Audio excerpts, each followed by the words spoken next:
Bismillahirrahmanirrahim. Assalamualaikum warahmatullahi wabarakatuh. Hari ini kita belajar terkait cara cepat. Bukannya belajar sih ya, saya mau berbagi penulisan atau metode cara cepat menulis untuk anak tunagrahita khususnya. Dan di sini saya tidak menggunakan banyak titik-titik seperti biasanya, karena yang saya gunakan dari awal untuk menulis agar anak-anak cepat itu menggunakan metode hanya beberapa titik. Jadi tidak membentuk titik-titik seperti abjad ya ataupun huruf yang akan ditulis, tidak, tapi saya menggunakan hanya beberapa titik penting agar si anak itu sendiri jadi bisa langsung menggerakkan instruksi daripada titik itu sendiri. Dan saya pun di sini dalam metode pembelajaran itu menggunakan satu huruf. Jadi dari situ anak bisa paham ya bagaimana cara penulisan setiap hurufnya. Ya, dengan begitu anak mudah untuk yang namanya meniru dari tulisan saya seperti itu. Dan untuk pemula anak tunagrahita itu hanya 2 ataupun 1 huruf yang saya tekankan, yang sulit bagi dia untuk meniru, itu saya intenskan penulisannya. Seperti huruf S itu kan agak susah, makanya saya selalu menggunakan kalimat yang selalu menggunakan huruf S, misalkan seperti sapu, sapi, kemudian satu. Karena apa? Karena di situ ada kandungan huruf S-nya. Kemudian syahadat, sholat, puasa, itu kan ada huruf S-nya. Jadi di situ anak dilatih ya untuk motorik halusnya terkait huruf S. Dan untuk kalau yang lain gitu tuh, huruf yang lain itu anak masih bisa mengikuti gerak tangan saya itu seperti apa, walaupun menggunakan titik ya, seperti itu. Dan mungkin ini salah satu contoh ya saya dengan murid saya, yaitu Revina. Ini anaknya. Hai cantik. Hai ya. Ini hasil penulisan daripada Revina ya barusan. Ini hasilnya. Nah, di sini kalau Revina ada kesulitan, saya hanya menggunakan beberapa titik. Contohnya seperti huruf K di sini ya. Gelap. Nah, di sini ada huruf K. Nah, K di sini. Nah, kalau misalkan memang kan kalau angka 1 itu kalau untuk anak kan bisa ya menarik jadi satu-satu. Bikin angka 1. Nah, kemudian kalau pada saat dia kesulitan untuk menggaris sampingnya, saya menggunakan titik. Dari titik sini, ayo garis seperti itu. Nah, kemudian yang selanjutnya dari titik sini ke titik sini, ayo garis. Nah, dia mengikuti seperti itu, sama halnya seperti huruf T ini. Nah, huruf T ini, kelihatan kan ada titiknya, titik 2 di sini. Dia masih bisa mengikuti angka 1-nya. Kemudian pas garis samping ini, nah dia belum mampu, belum paham ya. Nah, baru saya bantu dengan titik ini dan titik ini, ayo garis seperti itu.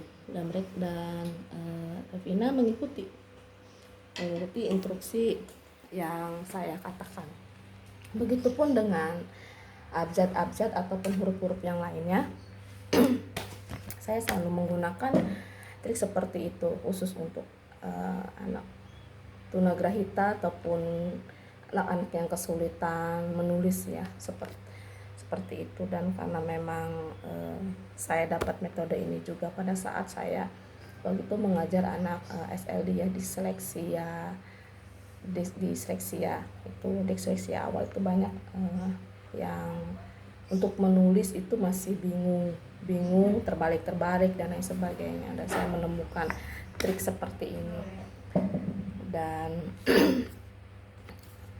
apa namanya, dan alhamdulillah dengan trik yang saya atau metode yang saya gunakan untuk anak-anak tunagrahita, alhamdulillah sudah bisa ya, bisa gitu menulis gitu, walaupun ya memang kadang-kadang gitu, kadang-kadang sama ya, ada yang terbalik, tapi untuk mengikuti huruf yang kita berikan gitu, itu sudah bisa mengikuti seperti itu kita mulai dari dini ya, dari dia mulai masuk.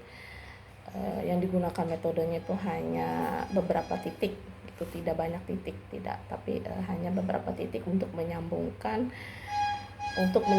sebuah garis ataupun bentuk agar terbentuk sebuah huruf ataupun sebuah bentuk yang kita instruksikan seperti itu. Jadi tidak banyak titik.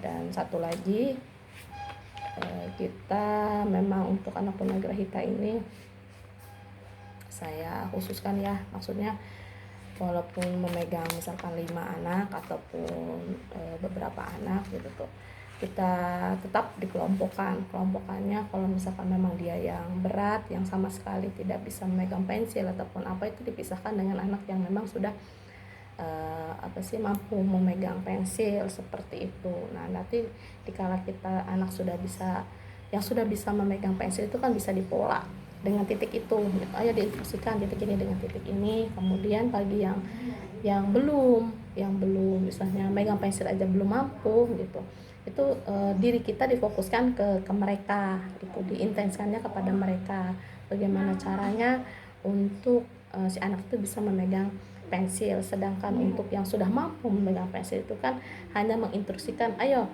dari sini ke sini titik, yang tadi saya contohkan ya, misalkan kita mau garis miring hanya titik 2. Nah, titik itu dipiringkan. Nanti si anak itu, ayo gitu. Kita awalnya memberikan contoh dulu seperti ini garisnya. Nanti kita kasih titik sampingnya. Gitu. Samping daripada tulisan kita ya gitu, titik 2 kiri yang miring seperti itu. Misalkan contohnya seperti ini. Contohnya seperti ini ya. Contohnya seperti ini. Ini tulisan saya. Nah, si anak suruh mengikutinya itu di bawahnya, kan di garis ini ya, anak suruh mengikuti di bawahnya, ini ada titik. Nah, titik. Nah, nanti instruksinya, ayo garis dari titik atas ke titik bawah garis, dan terus seperti itu. Jadi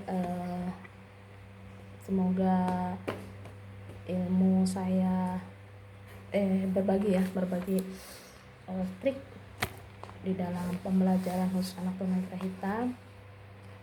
Tetap semangat untuk guru-guru SKH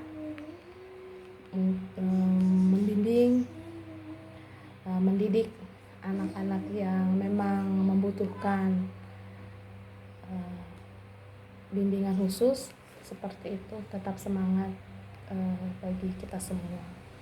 Mungkin itu kiranya berbagi pengetahuan dan strategi pembelajaran dari saya. Kurang dan lebihnya mohon maaf.